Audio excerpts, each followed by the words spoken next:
எல்லாருக்கும் வணக்கம். என்னுடைய ராதா ராமராவ் சேனலுக்கு உங்கள் எல்லாரையும் வெல்கம் பண்ணுறேன். இந்த வீடியோவில் ரொம்ப ஹெல்த் பெனிஃபிட்ஸான பிடிக்கரணைன்னு சொல்லுவாங்க, கருணைக்கிழங்கு அப்படிம்பாங்க. இந்த கிழங்கு வச்சுட்டு ரொம்ப உப்பு காரம்லாம் இல்லாமல் நம்ம எளிமையான முறையில் ஒரு மசியல் செய்ய போகிறோம்.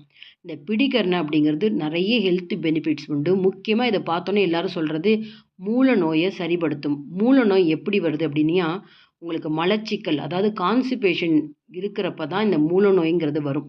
அதனால் இயற்கையாக நம்ம குடலை ரொம்ப எளிமையாக சுத்தப்படுத்தக்கூடிய சக்தி இந்த கருணைக்கிழங்கு மட்டும் கிடையாது. சேனைக்கிழங்கு, சேப்பங்கிழங்கு, அதே போல் மரவள்ளி கிழங்கு, சக்கரவள்ளி கிழங்கு, குச்சி கிழங்கு எல்லாமே, உருளைக்கிழங்கு தவிர்த்து மற்ற கிழங்கு வகைகளில் நிறைய நார்ச்சத்து இருக்குது. நார்ச்சத்து இருக்கிற கிழங்காகட்டும், காய்கறிகளை நம்ம சாப்பிட்டாலே மூல நோயும் வராது, கான்ஸ்டிபேஷன் ப்ராப்ளமும் வராது. இந்த அளவுக்கு நார்ச்சத்து உள்ள இந்த கருணைக்கிழங்கை ரொம்ப எளிமையான முறையில் அதிக அளவு உப்பு, காரம், புளிப்பு இல்லாமல் சமைக்கலாம். இந்த பிடிக்கரணை மசியல் பார்த்திங்கன்னா எல்லாருக்குமே தெரியும். இப்போ இருக்கிற யங்ஸ்டர்ஸுக்கு இந்த ரெசிபி தெரியணும் அப்படிங்கிறதுக்காக இந்த வீடியோ பதிவு பண்ணுறேன். இந்த மசியல் எப்படி செய்யலாங்கிறத பார்க்குறதுக்கு முன்னாடி இது வரைக்கும் என்னோடய சேனலுக்கு சப்ஸ்கிரைப் பண்ணாத வியூவர்ஸ் உடனே சப்ஸ்கிரைப் பண்ணி சப்போர்ட் பண்ணுங்கள். நல்லா மண் போக சுத்தம் பண்ண இந்த பிடிக்கரணியை நான் குக்கரில் வச்சுருக்கேன். கீழே அரிசி, பருப்பு எல்லாம் வச்சுட்டு அது மேலே ஒரு தட்டில் தண்ணியெல்லாம் சேர்க்காமல் இந்த பிடிக்கரணியை வைக்கிறேன். நம்ம அரிசி, பருப்பு எந்த அளவுக்கு வேக டைம் எடுக்குதோ அந்த அளவுக்கு இதுவும் வேக வச்சாதான் மசிக்கணும். அப்போ ரொம்ப சுலபமாக இருக்கும். நீங்கள் தனியாக கூட நீங்கள் குக்கரில் வேக வச்சுக்கலாம். இப்போ பாருங்கள், வெந்த அந்த பிடிக்கரணி எடுத்து காமிக்கிறேன் பாருங்கள். அப்படியே தோல் விரிஞ்சு கொடுத்துருக்கு பார்த்தீங்களா? அந்த அளவுக்கு நம்ம நல்லா வேக வைக்கணும். இந்த முதல்ல தோலெல்லாம் எடுத்துருவோம். நீங்கள் மண் போக நல்லா நீங்கள் வாஷ் பண்ணாமல் வச்சுட்டிங்கன்னா இந்த மாதிரி பிடிக்கரணிலேருந்து தோல் எடுக்கிறப்பே மண்ணெல்லாம் வரும். அது வேக வச்ச கிழங்குல ஒட்டிக்கும். அதனால் எவ்வளோ முடியுமோ தண்ணியில் நல்லா ஊற போட்டுட்டு மண்ணை நல்லா சுத்தம் பண்ணிவிட்டு அதுக்கப்புறம் இந்த பிடிக்கரணியை வேக வைங்க. இதில் ஒரு அரிப்புத்தன்மை இருக்கும் சாப்பிட்றப்ப. அப்படிங்கிறப்ப நிறைய பேர் இது தவிர்க்கிறதுனால நீங்கள் அரிசி களைஞ்ச தண்ணியில் கூட வச்சு வேக வைக்கலாம். ஓப்பன் குக்கிங்லையும் வேக வைக்கலாம். ஆனால் நிறைய நேரம் வேக வைக்கணும். இப்போ பாருங்கள், சாதாரண ஒரு கரண்டியால் நான் லேசாக அப்படி மசிச்சு விடுறேன் பாருங்கள். எந்த அளவுக்கு ரொம்ப குழசலாக இருக்குது. இந்த மாதிரி இருக்கணும். அங்கங்கே கட்டி கட்டியாக இருக்கக்கூடாது. அப்போ தான் அந்த மசியல் ரொம்ப சேர்ந்துண்டு ரொம்ப நல்லாயிருக்கும். இந்த மாதிரி கரண்டியாலே நான் மசிச்சு வச்சுட்டேன். அதுக்கடுத்து இதுக்கு என்னென்னலாம் நம்ம தாளிதம் போடணும், என்ன ரெடி பண்ணிக்கணும்னு பார்ப்போம். 3 பச்சை மிளகாய் நீல வாக்கில் கீறி வச்சுருக்கேன். அப்போ தான் உங்களுக்கு சாப்பிட்றப்ப வாயில் தட்டுப்படாது, காரமும் அதிகமாக இருக்காது. நல்லா 1 இன்ச்சுக்கு அதிக அளவில் தோல் எடுத்து இஞ்சி துருவிருக்கேன். கருவேப்பிலை, கொத்தமல்லி. இஞ்சி வேணான்னு தவிர்த்துட்டு பெருங்காயத்தில் கொஞ்சம் ஜாஸ்தி சேர்த்துக்கோங்க.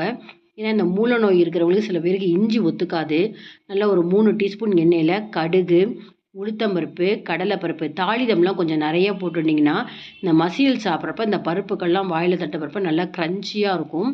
நல்லா அந்த தாளிதம்லாம் நல்லா பொரிஞ்சப்புறம் நல்லா ஒரு 1/4 டீஸ்பூன் அளவாக பெருங்காயம் தூள், அதுக்கப்புறம் கருவேப்பிலை, நீல வாக்கில் நறுக்கி வச்ச அந்த பச்சை மிளகாய் நல்லா எண்ணெயில் பொரியணும். அப்போ தான் உங்களுக்கு காரம் கிழங்குல ஈவனாக இருக்கும். துருவி வச்சுருக்கிற இஞ்சி இதையும் சேர்த்து நல்லா எண்ணெயில் பொரிச்சிட்டு நம்ம அடுப்பை சிம் ஃப்ளேம்லேயே வச்சுக்கோங்க. இந்த மசிச்சு வச்ச இந்த பிடிக்கரணியை சேர்த்துக்கலாம். நல்லா சேர்ந்துண்டா மாதிரி தான் இருக்கும். உருளைக்கிழங்கு மசாலா செய்கிறப்ப அங்கங்கே கிழங்கு இருக்கும் பார்த்தீங்களா, குண்டு குண்டாக, அது மாதிரி இருக்கக்கூடாது. நல்லா சேர்ந்துண்டா மாதிரி இருக்கணும். இந்த மாதிரி மசிச்சாச்சு. இப்போ இதுக்கு தேவையான அளவுக்குன்னு பார்த்தா ஒரு 3/4 டீஸ்பூன் உப்பு சேர்த்துக்கிறேன். ஒரு 1/4 டீஸ்பூன் அளவுக்கு மஞ்சள் பொடியை சேர்த்து நல்லா எல்லாமே தாளிதம் இந்த கிழங்கெல்லாம் ஒன்றா சேர்கிற அளவுக்கு கிளறி விட்டுட்டு இந்த ஸ்டேஜ்லேயும் அடுப்பு சிம் ஃப்ளேமில் இருக்கணும். எலுமிச்சம்பழம் ஜூஸ் சேர்க்க போகிறோம். நீங்கள் புளி கரைசல் வேணாலும் சேர்த்துக்கலாம். ஆனால் அந்த பைல்ஸ் ப்ராப்ளம் இருக்கவங்க புளி கரைசலை தவிர்த்துட்டு எலுமிச்சம்பழம் ஜூஸ் சேர்த்துக்கோங்க. ஒரு எலுமிச்சம்பழத்தை கொட்டையெல்லாம் எடுத்துட்டு ஜூஸாக வச்சுருக்கேன்.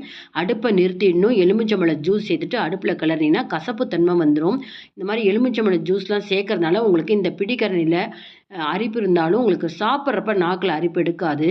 ரொம்ப நல்லாயிருக்கும். ரொம்ப சாத்வீகமான உணவு. அதிக அளவு உப்பு கிடையாது, காரம் கிடையாது, புளிப்பு கிடையாது. நீங்கள் இந்த காரக்குழம்புக்கு பதிலாக இந்த மாதிரி அடிக்கடி செஞ்சு பாருங்கள். உடம்புக்கு ரொம்ப நல்லது. கான்ஸ்டிபேஷன் ப்ராப்ளம் வராது. ரொம்ப ட்ரெடிஷ்னல் ரெசிபி. அதனால் அவசியம் நீங்கள் இந்த சீசனில், அதாவது மழைக்காலங்கள், பனிக்காலங்கள் வரைக்கும் இந்த கருணைக்கிழங்கு ரொம்ப சுலபமாக எல்லா இடங்களையும் கிடைக்கும். கண்டிப்பாக ட்ரை பண்ணி பார்த்துட்டு பிடிச்சிருந்தால் லைக்ஸ் கொடுங்க. கமெண்ட் பாக்ஸில் உங்கள் கமெண்ட்ஸை போடுங்க. உங்கள் ஃப்ரெண்ட்ஸ் அண்ட் ரிலேட்டிவ்ஸ்க்கு இந்த வீடியோவை அவசியம் ஷேர் பண்ணுங்கள். இது வரைக்கும் என்னோடய சேனலுக்கு சப்ஸ்கிரைப் பண்ணாத வியூவர்ஸ் உடனே சப்ஸ்கிரைப் பண்ணி எனக்கு சப்போர்ட் பண்ணுங்கள். இன்னொரு இன்ட்ரெஸ்டிங்கான ரெசிபீஸில் நம்ம பார்ப்போம். Thank you viewers.